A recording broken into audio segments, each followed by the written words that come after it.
2, 1. There it is. Woo! We are live. What up, ladies and gentlemen? SHIT. So happy it's Thursday. And we're ready to rock and roll. Hey, you guys ever think about being creative but kind of get stuck? Well, we're going to hit that topic today. Here we go, James. Here we go. Shut up and sit down. The Business Bros Podcast was created for you. Learn from the business professionals who come to share their stories. Find out what's working in business and social media, what's hot and what's not, straight from the mouths of successful entrepreneurs out there doing the real work. And now, welcome to another episode of Business Bros. Business Bros. Whoa, we're way off today. Woo! All right, let's rock and roll. I know, you know what? That whole intro on my side, it seems kind of laggy, so I don't know what the deal is. Hopefully, we don't have any technical difficulties, but let's get this show on the road nonetheless. That's the right, James, it's time for the fire intro. All right, our guest today, ladies and gentlemen, is a world-renowned creativity expert. He's taught thousands of leaders around the globe how to harness the power of creativity to improve profitability, increase sales, and create more meaning in their work. Our guest has spent the last 2 decades working on a formula to codify creativity. That formula is found in his book, The Creative Mindset, which offers readers 92 tools to unlock the secrets to innovation, growth, and sustainability. Our guest has leveraged his creativity to work on numerous albums, movies, and ads. His work has earned him both a Clio Award and an Emmy nomination. We're excited to have on the show today the CEO of TCM Consulting Group, a keynote speaker, creative wizard, adjunct university professor, and published author. So welcome to the show, Nir Bashan. Hey, thanks, guys.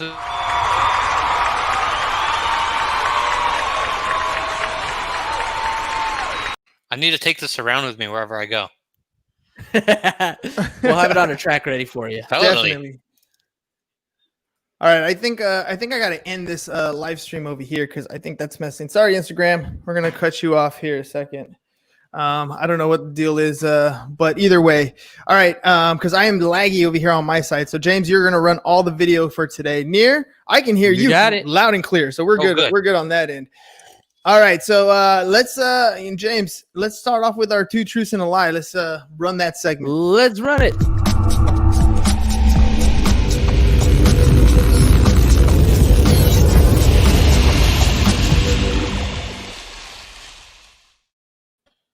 This is fun. We're doing this backwards. Usually we wait until the end of the show to do this, but this time we're just kicking right off. This time we're gonna do this as an icebreaker. All right, so here's how it works. You're gonna tell us 3 things, right?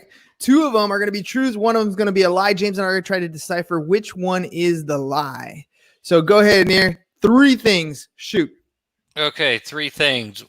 2 truths and a lie. You guys ready? Go for it. Ready. You feeling good?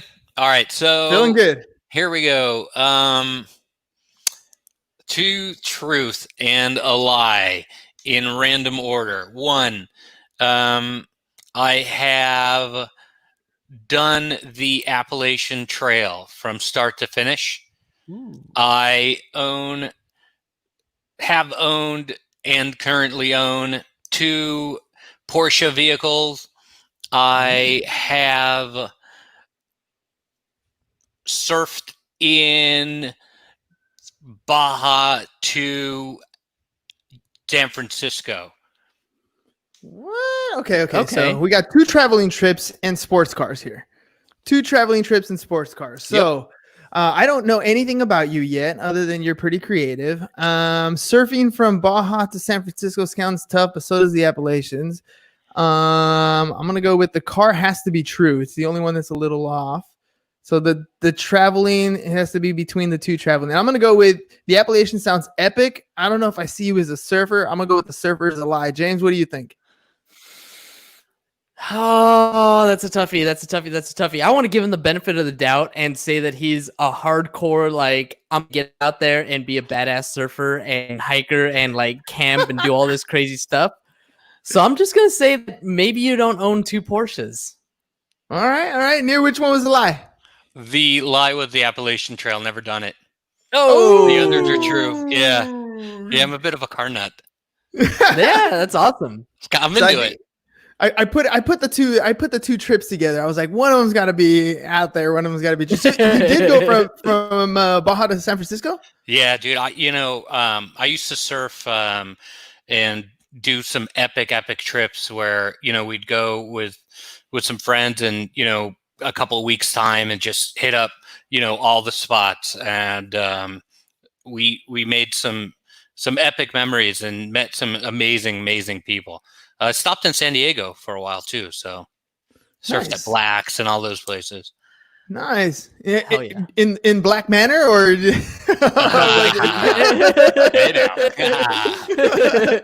some stories will remain hidden. Right? Yeah, exactly. What happens at Black's Beach stays at Black's Beach. You know what I mean? Exactly, right? All right. So you got the two Porsches. How does one get into the whole car scene and then afford to grab the Porsches? Dude, I've been into cars forever. I don't know. It's like, the first job I've ever had, the first company I've ever owned was a car washing company. So I went door to door washing cars, and I just love cars. Something about vehicles and the way they handle, the way they look, and I just love it. I still wash all the cars I have by myself. I never take it at a car wash. I never go, it's just like nobody's touching my baby. No, it's like meditate. It's like therapy for me, man. It's just like I love it. I'm really into it. This is my time between me and my baby. Leave me alone. Nobody's gonna treat her the way I treat her. It's me time. So it's me time, right? It's me time. Well, tell me about those companies you were talking about. How'd you get into the entrepreneurial space? Why not go get a job at a car wash? Why start your own? Yeah, for sure. So I've been kind of a serial entrepreneur my whole life and just been really interested in doing well. I mean, I wanted to make money. I mean, that's why we all get into business, hopefully, And so I noticed that people who did well were creative, and then people who didn't do well, were not creative. And I wanted to be among those doing well. So I try to find a path to be the most creative, no matter what it is that I did. Well, tell me a little bit about that creativity. So your whole show here that we're talking about is in the creative space, right? I mean, entrepreneurs, you're right, are creative, but some of them, like even me, for example, I'm revamping the way we're putting out some of our Instagram content. I listen to other people who are doing things very well. I'm not really a designer by trade, nothing like that, but I'm still playing with things and trying to open up that creative space for myself to help advance, what we're doing here. What have you learned in that whole creative space that's made it different for you? So you're one of the rare ones, man, because usually what people do is they find a formula that works for them and then they stick to it time and time again. And, if we're not able to be creative about our business and to change and to grow, then we get stuck and we cannot find our way out of it. And for me, creativity is the impetus. It's that spark that makes you start to change, look at the market, tweak things around, offer a new product, look at your Insta and go, hey, are we getting the right numbers? Are we getting the right people? Are we getting the right, sort of throughput? All of those things are leaving no stone unturned. And for me, creativity is all about looking at everything and going, what can we be doing better? And to add to that, for me, it's the fact that I know I don't know everything. I know a lot of stuff and I've experienced a lot of things and I've tried a lot of things. So I have some experience under my belt, but I know that there's always somebody out there doing it better than me. I know that there's somebody out there that has a better process. And so I look to people. That's why I read books, and that's why I listen to podcasts, and that's why I, watch YouTube channels, because there's always somebody who's learned how to tweak something a little bit, how to, manipulate something. And that, I don't know about you, but for me, that whole idea of when that light bulb goes off and it's like, ding, like, oh, that's a great idea. And then you go in and implement, right? It's one thing to learn. It's another thing to implement. Yeah, dude. And so there's a big difference between like learning and doing, right? And for me, creativity is not about waiting for the light bulb to go off. I can literally teach you, Hernan, how to like make it go off over and over and over again. It's all about discipline. People think that creativity is like, oh, you just get inspired one day or whatever, but all of that's baloney. Creativity is a discipline like anything else. It just takes the will to do it, to learn how, and to execute it in your day-to-day business. Oh, dude, I totally agree. So COVID hits, right? And we go into quarantine or into isolation. Yeah. And I'm at home and I'm like, what am I going to do? So I decided, you know what? I've been doing this whole podcasting thing for a while. I'm going to sit down and I'm going to write down all my processes and put this in a course, in a book. And so I literally every morning I'd get up 4:30 in the morning, I'd go do my workout, and then I'd sit down in front of my computer. The entire household is still asleep, but I'm here doing my thing and just writing out some pages. And sometimes I could write, a paragraph or 2 paragraphs. And sometimes it just flows out and I'm writing like 1 or 2, 10 pages or whatever it is of stuff. But it was the discipline, like you said, of sitting down and doing it, that sometimes things came out that I was like, ooh, and I would modify right then and there in the own process that I was doing. What I wrote down in that whole ebook to what we do today is also changed. And so, I continue to add to that because the discipline of doing it on a regular basis invokes that creativity. No doubt. Yeah, you're on the right path. It's like, the thing is, a lot of people want to be creative and they want to do cool stuff, different things or whatnot, but then they don't, because you need to connect the idea to action. And in that, gap is creativity. And what that allows you to do is to set a discipline, to set a time to work, to set, your butt in the seat so you can get to writing. And it's incredibly important to connect an idea to action. A lot of people have ideas. I get this when I'm out talking. I get it out when I consult with other companies or whatnot. They're like, we have a lot of ideas. It's like, yeah, so does everybody. What have you what have you driven to action in something that you could test in the market, see if that product or service is working and viable. And that through line all the way from the idea to the execution is creative impetus. All right, well, let me do some devil's advocate here. So I'm also, because I've struggled with this myself, where I have a lot of ideas and I take a lot of actions, but maybe I take a baby step in this direction, and then I get some other idea and I take a baby step in this direction, and then I get another idea, I take a baby step in another direction, and then before I know it, I've gone in a circle and never actually completed a thing, right? And I've fallen into that trap where I'm busy, but I'm not necessarily productive or heading towards a specific goal. Right, you're busy to be busy. That happens to all of us. Listen, I'm not saying that I'm not affected by that. I mean, Lord knows it's a difficult thing. But what I advise people that have that sort of thing when they kind of have a bunch of ideas and they act on it, is that we have to understand that creativity is a 3-tiered thing, right? There's the concept, which is the largest level of creativity that we have. There's the idea, which is the middle level, and then there's the execution. Which is the most narrowed fact, right? Then that's the electron microscope view. And most of us, Hernan, are in the electron microscope view. So when you tell me, dude, I have a bunch of ideas and, I'm like running around chasing my tail, I would say to you, you are in the execution phase where you can just see the atoms, but you can't see what they make up. As business owners, we spend a lot of time working in our business and not on our business. And that is sort of that level of ideation. What I would say to you is take it up a notch and go back to the idea level, which is more like a binocular view, and see what it is that those executions are driving you towards. And once in a while, take the high level view, the satellite view, and see what it is that even is going on. Because if you're spending a lot of time running from idea to idea, the chances are that you're not running around with creativity. You're running around just kind of implementing the same old thing over and over again with a slight twist that has no meaning. You have to sort of structure creativity in order to give those ideas meaning.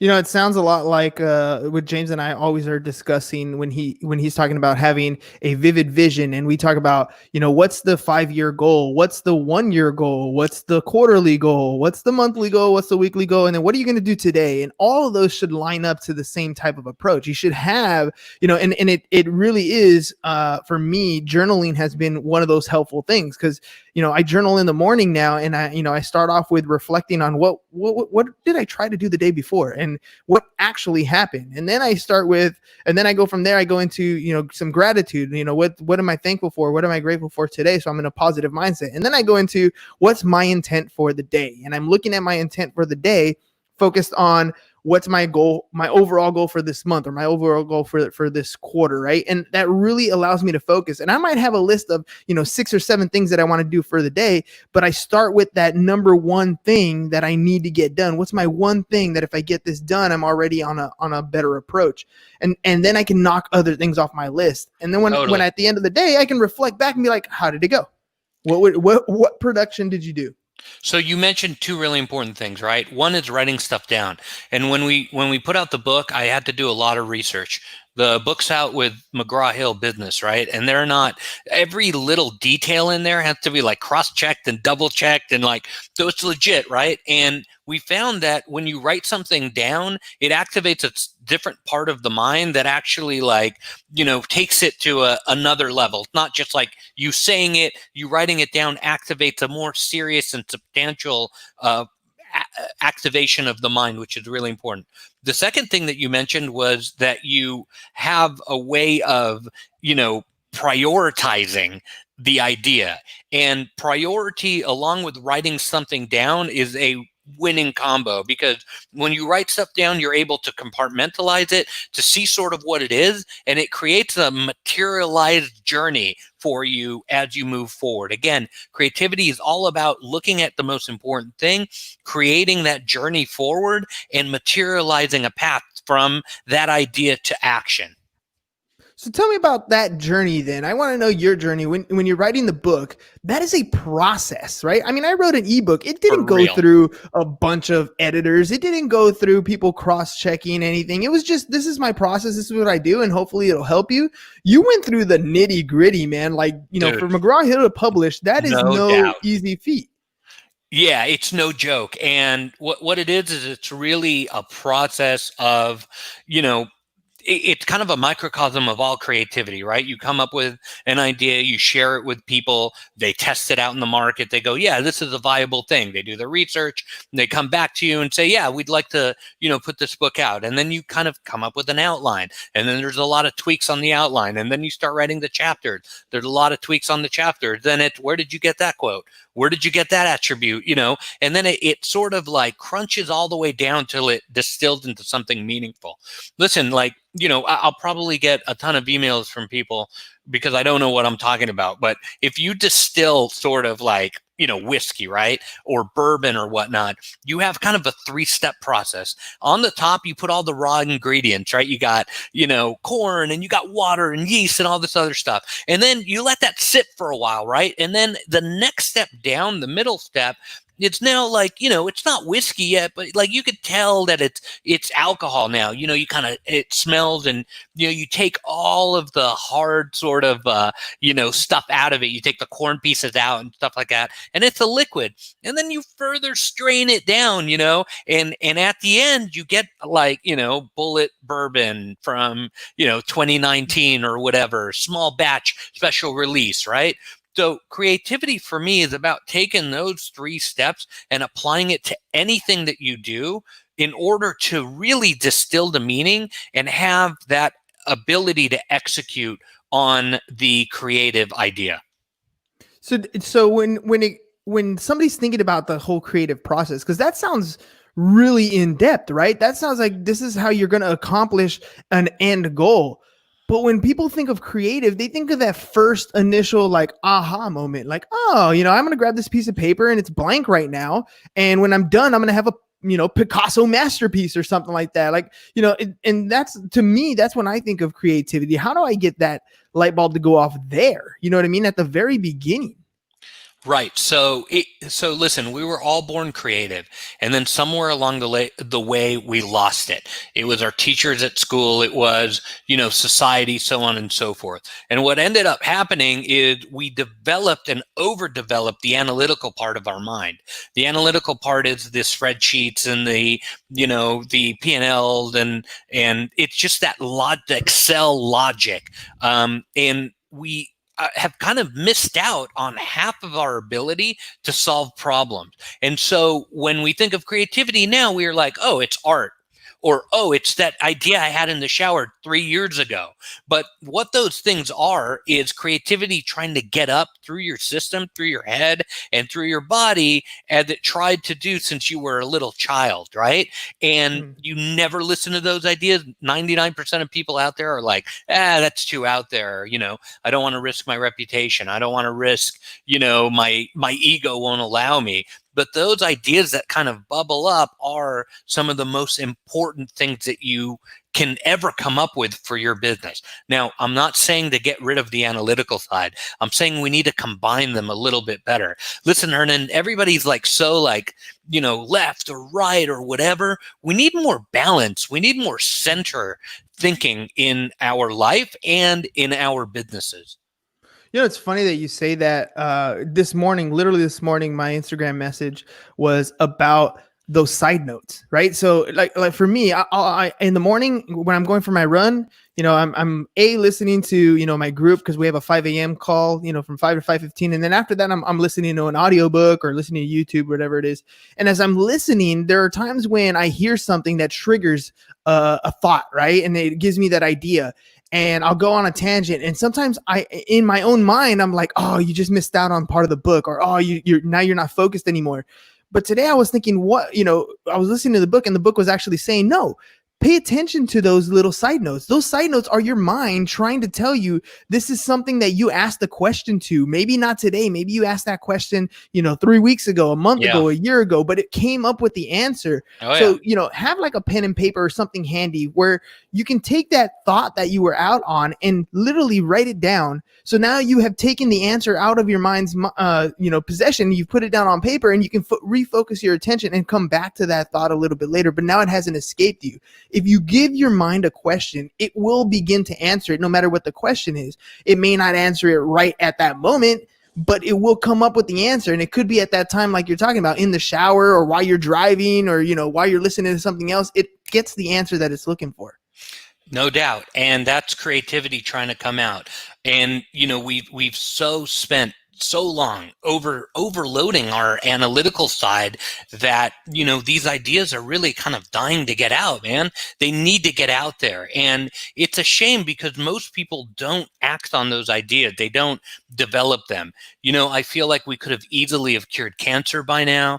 I feel like we could have put, a woman on Mars. I feel like we could have done everything that we wanted to do, or at least a lot of what society has wanted to do by now. But what we have is people that are so analytical all the time. They refuse to listen to a part of the mind that's telling them, hey, this is something we need to pay attention to. This is something we need to write down. This is something that we need to explore a little bit further. They refuse. It's ego. It's all kinds of things, man. It's risk of reputation. And so, when we actually do explore those things, we get remarkable breakthroughs. I'll give you a story if you'd like. I write about it in the book. There's a scientist who's working on, an infectious diseases doctor who's working on Zika, the virus that comes in the mosquitoes. And he was studying patients or whatever. And then one day, dude, he was like kind of looking in his lab at a molecule, and he was like, that looks just like a molecule that's in a rare form of cancer for kids, that if the kid gets, they die. There's not one kid on earth that's ever lived through, having this cancer. Like, who would have thought that, right? Like, in a million years, putting those two things together, that's creativity, right? And so he got this idea, and he was like, you know what? I think if I take the molecules out, I'm not a doctor, right? So I'm oversimplifying. But if I take this out of Zika and I take this out of this cancer and I put it together, I think the Zika will actually kill the cancer cells. And he thought about it for a while. And then he was like, this is kind of a batshit crazy idea. Because 1, I can lose my reputation. 2, if it doesn't work. 3, and then self-doubt creeps in, man. Self-doubt is the worst. It really kills all kinds of good ideas. It's one of humanity's most, just it wrecks us. It's one of the worst things that can happen. And it happens to everybody every day. So he was like, you know what? I think this might work. He talked to his friends and they were like, wow, that's pretty crazy. Like, what makes you think it'll work? He's like, well, this and that, and I don't know. What do you guys think? And then he kind of built a little team and they explored it. And right now they're showing that this Zika is killing this particular type of cancer in rats, and they're going to move to human trials pretty soon. And Hernan, it might be the first time that we can actually cure cancer with another, who would have ever thought, virus. And that is the epitome of creativity. And that is what we need to see more of. We need more people to take a risk. We need you to come up with an idea on one of your runs and go, you know what? I think this will work. And then have the courage to pursue it. You're right. It's our own limiting beliefs. We are our own greatest ally, and at the same time can be our greatest enemy. We're the one who steps in front of something and says, no, I'm not going to take that risk. We're also the one who says, hell yeah, this is something we're going out after. And you're exactly right. I mean, when you decide that this is something that you want to do, that this is something that you're going to go after, there is nothing that stands in your way. Nothing. That's why we have, these big metal tubes that fly in the air. That's why we have cars that, go from 0 to 60 in like a few seconds. That's why we have these miraculous machines that keep our food cold. That's exactly why, because somebody said, I can make this happen. And they stepped forward and did it. Nothing can can get in our way. That's why a human can run a mile in less than 4 minutes now, because somebody said it's possible and they trained and they worked and they did it. It's our own limiting beliefs that stop us. Yep, and it's one of the worst things that we can ever listen to. Yet I am guilty of it, and maybe you are too. But I listen to it every day. Every page of the book that I wrote, I was like, oh no, I gotta delete it. It's just thing sucks.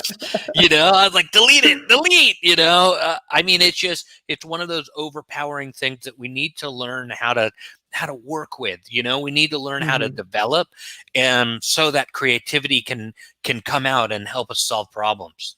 Well, I got to give James a little shot here. We got to take a little quick timeout.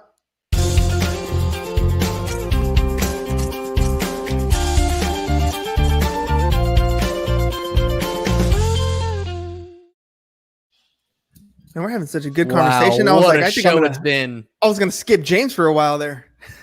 I wouldn't have. It's been such an amazing show. It's been awesome to listen to you guys today. But today, quickly here, we're going to talk about professional liability. I know I talked about it earlier this week, and I mentioned how licensed professionals need to have this type of cover, the professional services that they offer.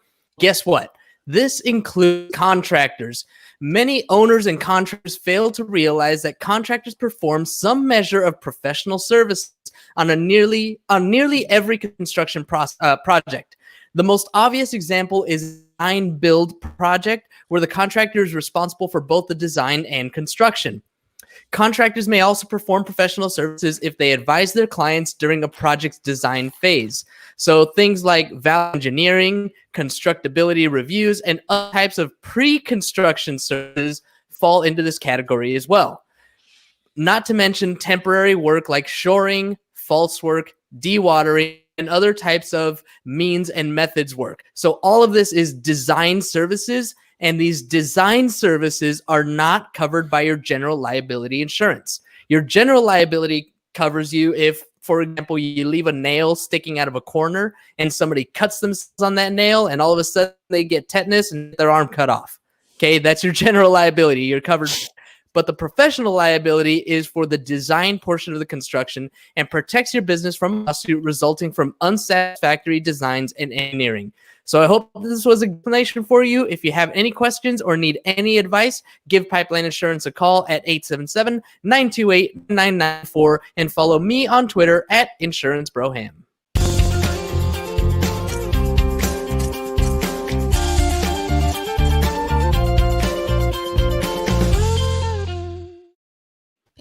All right, Yeah, Nir, man. I really wouldn't have blamed you if you skipped me. It's been such an awesome. It's been awesome. I'm just sitting here muted, like, yeah, hell yeah, Cool. yeah. So, All right, well, great conversation, gents. I got two more segments for you. Okay, so one.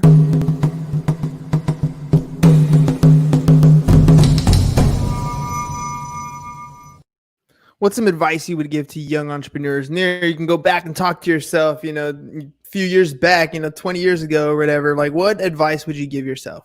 I think patience is incredibly important. I see a lot of people coming out of school or the military and they're like super ready to go, right? And that is a very, very important tool and a very important attribute. But having patience to really sort of see an idea through and, learn from mistakes is incredibly important. When I was younger, I hated making mistakes, right? I was like, oh, I screwed up. This is the worst thing ever. But when I screwed up, I learned so much. And like, if I could just like shake myself when I was younger and be like, dude, you made a mistake. It's great. Like, it's great. You learned so much. Like, keep going. I think it's that. It's really the patience of being able to learn from getting it wrong. Yeah, I 100% agree. It's like again, I was listening to the book this morning and they were talking about, actually, I think it was my call. They were talking about, learn to wean yourself off of maps. And I was thinking, like GPS type stuff. And I was thinking, when I was a kid, I would ride my bike and I knew exactly where I was in any street. I'm like, oh, this 2 cross streets, I know where I'm at. I have the map in my head as I'm riding around in my bike or on my road. But it's today, however, right. Like, if I don't have my GPS, I'm like, oh damn, where do I go? Like, I'm just gonna be wandering streets. But using maybe you use the GPS to get to the location, but when you leave, try to use your memory and go back home. Use your mind, exercise the muscle so that you can get out there, and it's okay if you get lost a little bit because that is how you learn. Those mistakes are where the learning happens. We're trained in school so often that if you make a mistake, you're wrong, you fail, you have to repeat. And that's completely the wrong training because the mistake, you want them to get to the mistake. The mistake is where the learning happens. You're absolutely right. Yeah, definitely. That's what I would do. I would look at, mistakes in a completely different light and have the patience to learn their message to you. Yeah, the communication. All right, I got one more segment. You ready? Yeah.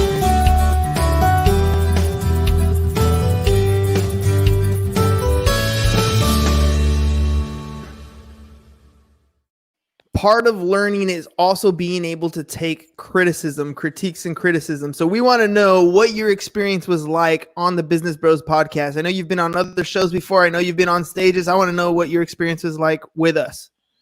I think it's great, man. I love the energy. I think you guys are really energetic. You guys did a lot of good research. So that's good.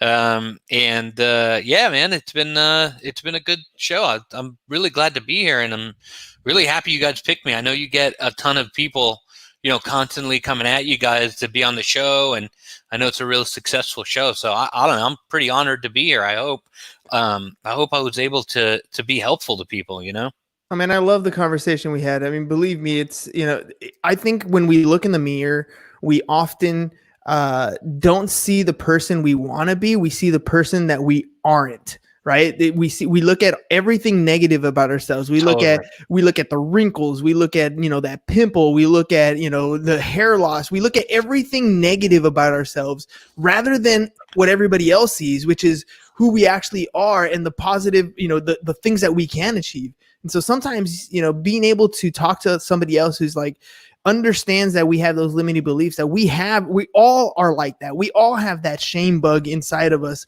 and that's okay. It's totally okay to be there and learn from it and continue moving forward. You still have that capability to do something with your life. Having that discussion like we did today, I think it's powerful. Yeah, man, for sure. And I think one of the most important attributes that I think creativity brings to people is the ability to see things as they can be, not as they are. It's exactly what you're talking about. When you look in the mirror, you got to see potential. You got to see what could be and not what is. Just because, things are in a particular situation, that's not time to just kind of give up. It's COVID right now. We got all kinds of problems across the country. And now is especially the best time to kind of be creative and see things that they can be, not what it is. You and I could spend all day talking about how it is, and it sucks. Close the book, dude. We're done. It sucks, right? But what can we do to make it better? And how can we make our world and our businesses more efficient, perform better, have greater margins and, more profitability? Those are really important things, and that's in our control. If you imagine the world as it can be, not as it is, your opportunities for success become tenfold. It's also asking your mind that question, right? How can I is different than it is. It is very descriptive of today, right now. This is what it is. But if you ask, how can I make it better? You're giving your mind some work to do. It's going to give you an answer, and it's up to you to decide whether you're going to follow through or not. Yep. It really is all about a shift in your mindset. It's changing your mind to work in it. Listen, this is a last quip, dude. I think you guys will think this is funny, right? So when I go out consulting, I usually get like one of two things. One is this is going to be artsy fartsy bullshit. Like we don't want it, right? And so I have to tell people, no, creativity is all about this. And then the other thing is people are like, oh, this is going to be really expensive. We got to buy new gear. Nir's going to make us like buy, a new machine or we're going to have to hire people. And everything that I talk about, Hernan, is free, man. Every single thing is free. It costs you nothing. It's a shift in your mind. Your mind is so powerful and so underused, man. Mm-hmm. So underused. And like, I want entrepreneurs and businesses to go, yeah, man, even professionals on a career to go, yeah, I have the potential to change this. I just got to stick to it, and I got to allow change to happen. It's so funny. I can hear the passion in your voice. And when I get on other people's podcasts and I'm talking about the power of podcasting and what it's done for my life, I have that same passion behind it, man. And that's how like for me, like that's how you know that it's something that has struck that creative chord inside of you. It's something that you're super passionate about, something that you're willing to talk about and learn about and do every single day just because it drives you that way, right? It fuels you.